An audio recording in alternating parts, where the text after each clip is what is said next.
It is a Confession Tuesday. Local life coach Rebecca Silence is in studio. Good morning. Good morning. Yeah, we're in because of the sidekick and everything. I absolutely petitioned to get upgrades and tweak stuff in the studio. So I'm trying starting to look good in here. Yeah, so all the mic processing is a little bit different. So I'm tweaking stuff on the fly here. Let's see. Here's how it works. Rebecca is a life coach. And the way it works here on a Confession Tuesday is you go to cnykiss.com, you tell us your story, and we help you here on the air, absolutely free and confidentially. And as we're helping you, we absolutely help so many other people because you'd actually be surprised the amount of people that are going through something similar that you are. Right. We all have the same set of issues. It's just the way it is. We can all relate to all the same stuff. So what we're doing is getting solutions in place and looking at faulty belief systems, past emotional patterns, and figuring out what you can do to help yourself. And for details on Rebecca and what she does, inspiredresultscoach.com. Inspiredresultscoach.com. You have a chance to see her tonight for coaching circles and at a really cool event that I actually got invited to tomorrow, but we'll get into that coming up in just a bit. But right now, you ready for number one? Yes. All right, here we go. Dear Big Papa and Rebecca, I'm looking for some advice. I've been married for 19 years, and this past fall, my husband started distancing himself physically, emotionally, and sexually.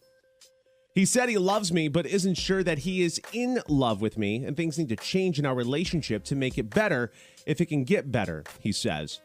He feels I hadn't been physical enough for him, so I've really been working on that, and now he says I'm overly physical.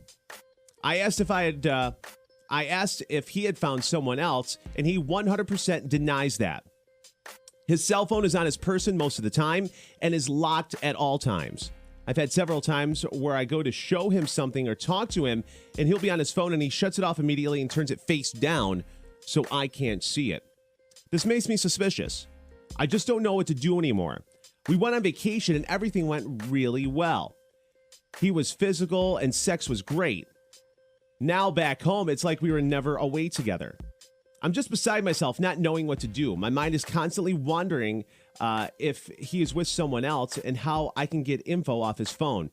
I hate the person I am becoming because of this situation. I'm constantly checking his Facebook to see if he's online or if anyone has posted on his page. Wondering where he is when he's not at work, and I am at work. I've asked him to go to marriage counseling, and he will not. He says he doesn't believe in that. I've become the jealous, suspicious wife, and I totally hate it. I'm fooling myself that he hasn't moved on, and just isn't man enough to tell me the truth.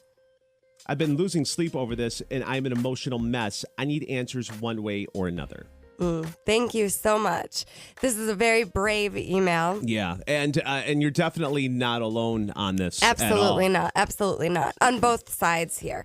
So, first of all, the good news is that he's talking to you.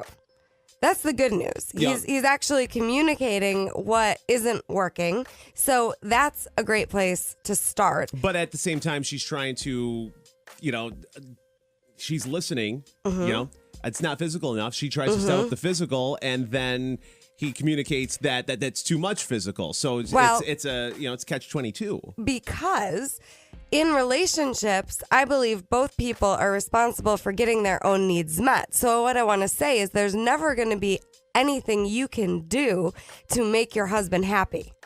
Everybody understand that. There's nothing you can do to make your partner happy. That's their responsibility. Right. And this is a really common misconception about relationships, that it's my job to make my partner happy, and if they're not happy, it's my fault. I call BS on that, because the only person that can make anyone happy is them. Right. So it's not your job to make him happy. What I like is that he's trying to communicate about what he needs. But what I don't want is for you to take on, if he's not getting his needs met, it's your fault. Okay. Right? Because there's nothing you can do there. We can hold up as many hoops as we want for the other person, and they're going to always fall short because it's just impossible to meet those hoops all the time. So, the next thing I want to talk about is getting responsible for getting your needs met in your relationship. Most relationships I find are very codependent. And what I mean by that is there's a neediness for the other person to be a certain way for you to be okay. So anytime you want the other person to be a certain way for you to be okay, I'm going to call that codependence. Okay. And what happens in codependence and why relationships end after 19 years or 30 years, I believe, is because when we're codependent, and it's almost like you become super enmeshed. You and the other person get all wrapped up into one, and the relationship, in essence, starts to suffocate itself because both people have now lost their individual identities because now everything's about the relationship. Right. And when that happens, people get resentful and they end up rebelling and want their identity back. And this is why relationships end after such a long period of time together, because eventually losing your identity gets old. And people want it back. All right, so you're this woman, and she's feeling the distance from her husband, and she's turning into something that she hates. And Right. And a lot of people have been in that situation where they feel themselves, and all of a sudden they look in the mirror and they hate the person that they see in the mirror because of the things that they're doing and the way that they're feeling. What's step one to kind of right the ship? You start with yourself, right? Right. So what I'm going to suggest is taking the power back and getting responsible for making your own life work the way you want it to, with or without him. Now explain how you take the power back, because that's very strong words. And that's, a lot of times people will push back really hard, but that's not necessarily the case. So what I'm right? talking about is anytime that we're in fear and feeling powerless, which is what I'm hearing in this email, right, that she almost feels powerless. She's saying she's an emotional mess. She's saying she's losing sleep. I'm going to call that giving your power up to the other person. Okay. And what I'm saying is, instead of giving your power up to the other person, putting all your focus on them, put it on yourself. What type of relationship are you looking for? What if you got responsible for saying to your partner, hey, this actually isn't the type of relationship I want, where there's secrets, where we're not working on it. I want a relationship that's growing. I'm putting words in your mouth and making things up. But if you came to the table knowing exactly what you're looking for, then you'd know really fast whether he's in or not. Either he's going to be willing to work with you or he won't. And then you have a decision to make. But you cannot right the sinking ship all by yourself. It takes two people to either grow this relationship or to redefine it or to end it. I think the hardest part is just, a lot of people know already, but they're afraid to have that conversation or to take that next step. And so they'll deal with all kinds of crap because they're afraid of taking that next step, because they know, quote unquote, that what the next step is, and you can kind of feel it. People almost have like a sixth sense. Am I wrong or no? Well, I would disagree with you. Okay. I think the part I agree with is people think they're right, but what I want you to get is that when you think you're right, you're going to be right. So whatever you believe to be true, you're going to prove it right.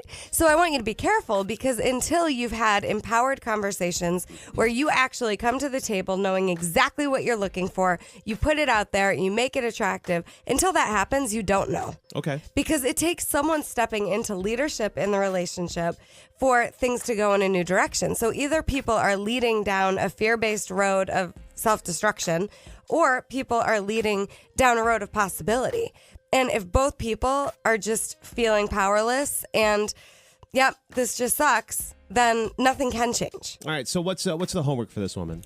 So the homework is to get really responsible for creating a relationship you love, regardless of whether or not it's with the current partner. Okay. And I agree that this could sound harsh, but what's the alternative?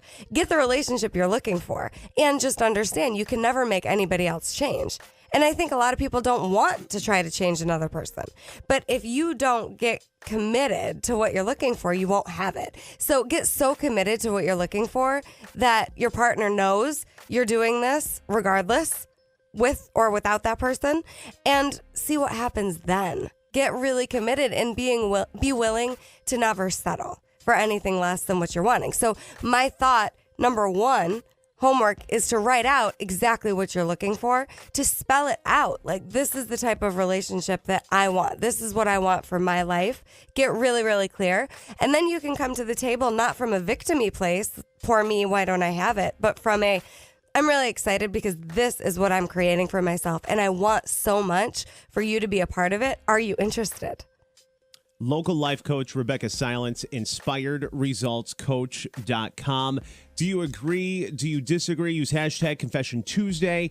And coming up, we have another segment.